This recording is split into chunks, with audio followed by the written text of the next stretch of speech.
ሰላም ጤና ይስጥልኝ የቻናላችንን ቤተሰቦች አዲስ ስልክ ወይም ታብሌት ለመግዛት አስበው ገበያ ሲወጡ ግራ ገብቶት ያውቃል? ይሄኛው ፕሮሰሰሩ ጥሩ ነው፣ ያኛው ደግሞ ራሙ ትንሽ ነው፣ ትልቅ ነው፣ ይሄኛው ሲልድ ነው። ብቻ ምን አለፋችሁ የቴክኖሎጂ ስሞቹን እና ዝርዝሮቹን ለመለየትና ለመወሰን ያስቸግራሉ። በጣም የሚገርመው ግን ብዙ ሰው ውድ ስልክ ገዝቶ ጥቅሙ ሳይገባው ይቀራል፣ ወይም ደግሞ ርካሽ ገዝቶ ከጥቂት ወራት በኋላ ስልኩ ፍሪዝ እያደረገ ወይም እየተበላሸ ያስቸግረዋል። ታዲያ እኛ እንዲህ አይነት ስህተት ውስጥ እንዳንገባ አዲስ ስልክም ሆነ ታብሌት ስንገዛ ማየት ያለብንን አምስትን መሰረታዊ እና ወሳኝ ነጥቦችን በዝርዝር እናያለን። ለቻናሉ አዲስ ከሆኑ አሁኑኑ ሰብስክራይብ በማድረግ እስከ ቪዲዮ መጨረሻ ድረስ አብራችሁን ቆዩ። ሄኖን ሚዲያ። አንደኛውና ዋናው ነገር የስልኩ ወይም የታብሌቱ አንጎል የምንለው ፕሮሰሰር እና ራም ሲሆን ብዙ ሰው ትኩረት የሚሰጠው ለፎቶ ካሜራው ጥራት ብቻ ነው። ነገር ግን ፕሮሰሰሩ ደካማ ከሆነ ካሜራው ራሱ በጥሩ ፍጥነት አይሰራም። ፕሮሰሰር ስንል ስልኩ ምን ያህል ፈጣን ነው የሚለውን ይወስናል።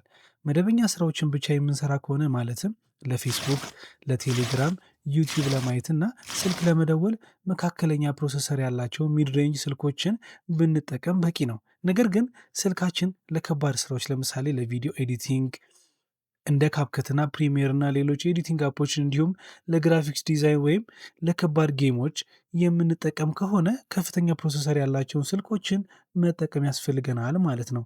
ለምሳሌ የአይፎን ሲሪሶችን፣ የአፕል ሲሪሶችን እንዲሁም ከፍ ያሉ የሳምሰንግ ስልኮችን ፕሮሰሰር በመምረጥ መጠቀም ይኖርብናል። ከፕሮሰሰሩ ጎን ለጎን ደግሞ የራም ሳይዝ በደንብ መመልከት ይኖርብናል። ራም ማለት ስልኩ በአንድ ጊዜ ብዙ አፕሊኬሽኖችን የመክፈትና የማንቀሳቀስ አቅሙ የሚለካበት ነው።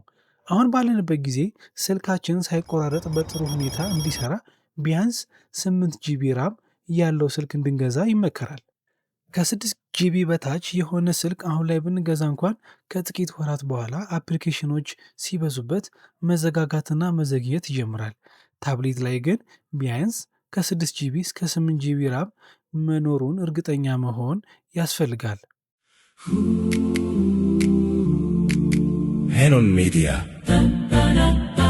ሁለተኛው ነጥብ የኦፕሬቲንግ ሲስተም ምርጫ ሲሆን እዚህ ጋር ሁለት ትልልቅ አማራጮች ሲኖሩ እነርሱም አንድሮይድ እና አይኦኤስ ናቸው። እዚህ ላይ ምርጫችን የሚወሰነው እኛ ከምን አይነት ሲስተም ጋር መላመድ እንፈልጋለን የሚለው ሀሳብ ነው።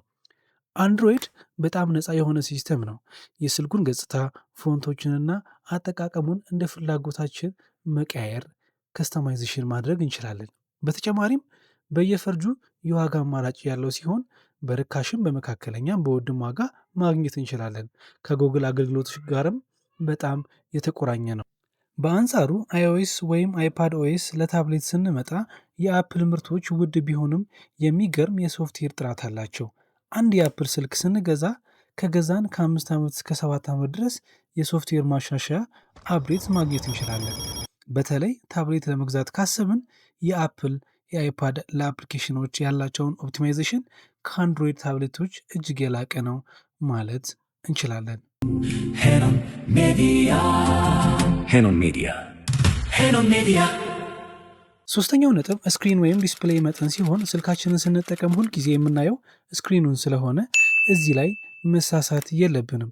ስክሪን ስንመርጥ ሁለት ነገሮችን በጥንቃቄ ማየት የሚኖርብን ሲሆን ይህም የማሳያ አይነቱንና ሪፍሬሽ ሬቱን ናቸው።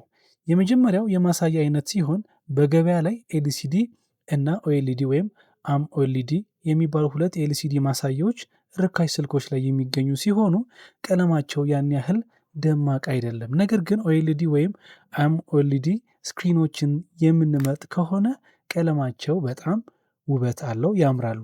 ጥቁር ቀለማቸው እውነተኛ ጥቁር ነው እና ቪዲዮውን ስናይ ልዩ እርካታ ይሰጠናል።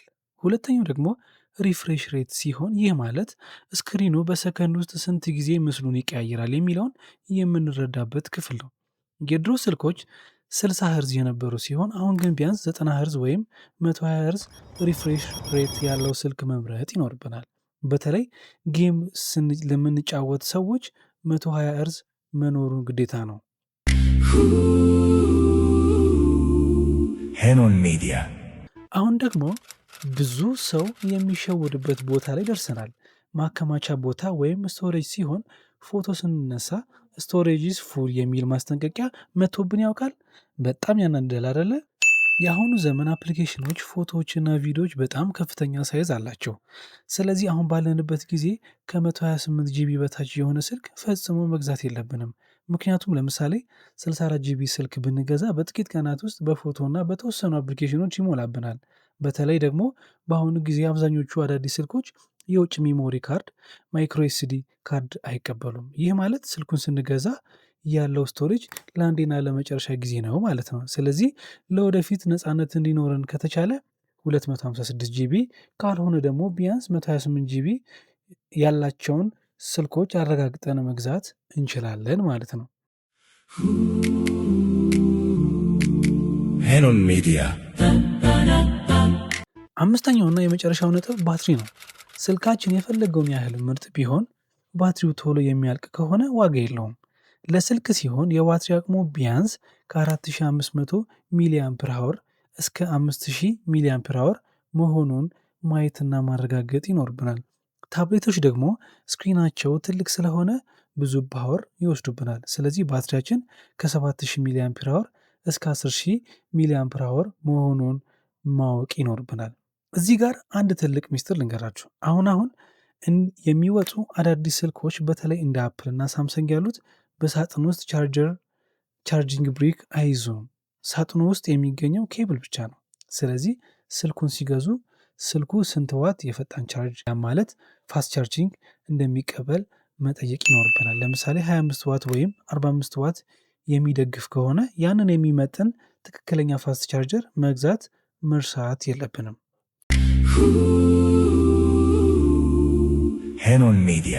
ስልክ ስንገዛ ውሃና አቧራ መቋቋሙን የሚያሳየው IP68 ሬቲንግ መኖሩን ማየት ይኖርብናል።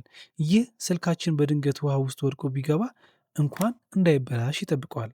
ታብሌት ስንገዛ ደግሞ ዋይፋይ ኦንሊ ነው ወይስ ሴሉላር፣ ይህም ሲም ካርድ የሚገባበት መሆኑን አለመሆኑን ለይተን ማወቅ ይኖርብናል። በየቦታው እየተንቀሳቀስን ኢንተርኔት ለመጠቀም ሲም ካርድ የሚገባበት መሆኑ ወሳኝ ነው። እንግዲህ ከላይ ያየናቸውን እነዚህን 5 ወሳኝ መረጃዎች ይዘን ገበያ ከወጣን በፍጹም አንሸወድም። ቪዲዮ ጠቃሚ ሆኖ ካገኛችሁት ላይክ ማድረጋችሁን፣ ለጓደኞቻችሁ ሼር ማድረጋችሁንና የደውል ምልክቱን መጫናችሁን አትርሱ። በቀጣይ ቪዲዮ እስከምንገናኝ ድረስ ቻው።